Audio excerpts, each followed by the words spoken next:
brothers, bienvenue sur la team Vintage Mécanique. La partie 2, débroussailleuse. Tutoriel, comment remplir sa tête de débroussailleuse et la charger en fil. C'est parti. Je suis toujours sur le modèle Dolmar MS 246.4 et la tête se présente comme ça.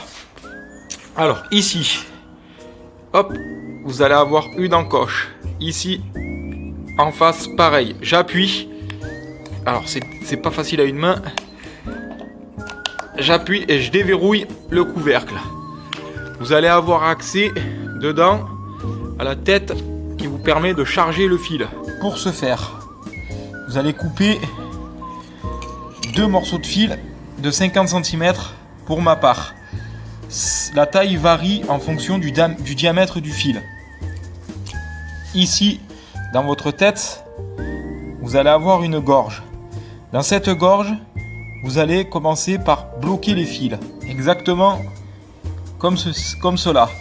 Celui du haut, il part là-dedans et je le fais passer, je le coince vers le bas. Celui du bas, il passe, il s'engage dedans et je le fais monter vers le haut. Ça se présente comme ça. Donc je vais commencer par le fil du haut.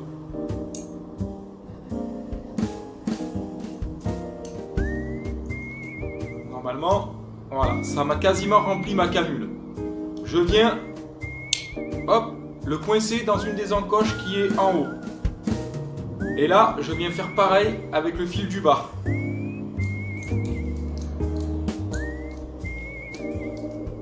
J'essaye de le coincer dans la canule d'en face pour pouvoir me présenter sur la machine. Alors, si c'est pas équitable, ce que vous faites, c'est que vous mettez à peu près pareil.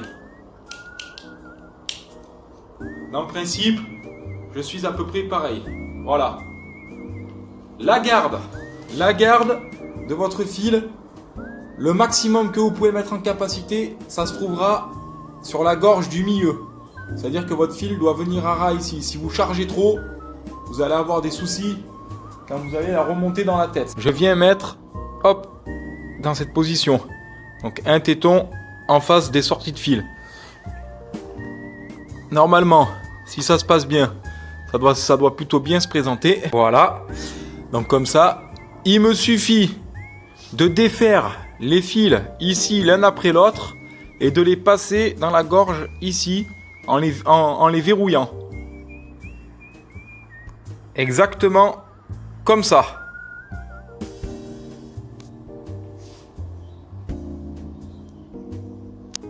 Il me suffit de remonter mon capot en veillant à ce que les gorges ici tombent en face de ça.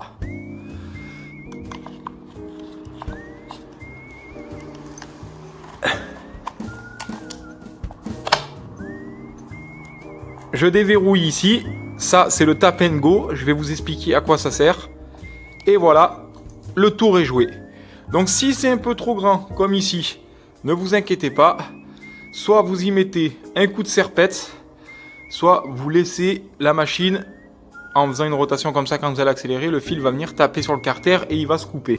Le tap and go. Ici, quand je vais venir débroussailler, si je tape un obstacle à plusieurs reprises, je vais sectionner mon fil. Quand je n'ai plus de fil ou suffisamment de fil à la tête de ma machine pour couper, qu'est-ce que je vais faire? Je vais me mettre en position comme ceci, je vais accélérer aux 3/4 et je vais venir taper la tête de ma débroussailleuse au sol. La force centrifuge avec le tap and go, quand vous allez taper au sol, ça va faire sortir le fil. Voilà, ce tuto touche à sa fin. C'était Zinoc pour la Team B.